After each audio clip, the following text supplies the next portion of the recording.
L'inflation recule. Qui gagne vraiment? AAH, retraite, Agirc Arrco, LEP, SMI, etc.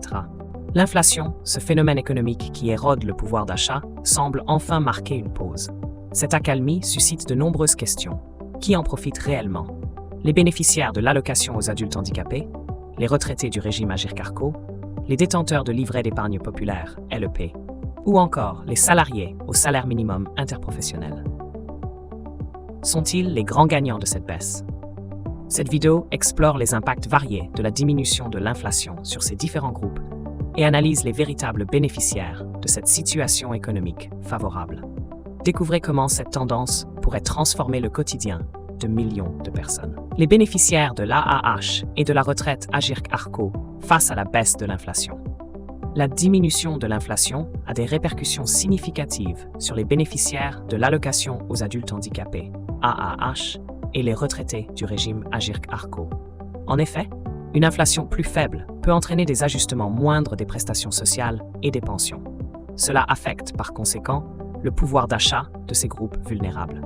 Les allocations et retraites étant souvent indexées sur l'inflation, une baisse pourrait signifier une augmentation moins importante que prévu, voire stagnante, des revenus.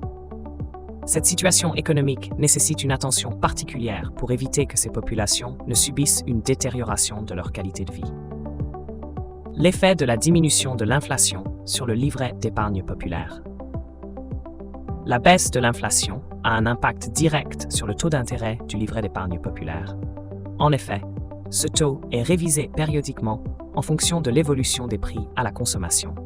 Une inflation réduite conduit généralement à une diminution du rendement offert par le LEP, rendant cet instrument d'épargne moins attractif pour les épargnants.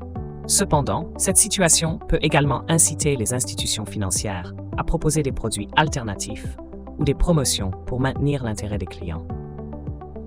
Pour les épargnants, il devient crucial de diversifier leurs placements afin de compenser la baisse potentielle des revenus générés par leur épargne réglementée. L'impact sur le salaire minimum interprofessionnel et autres revenus fixes.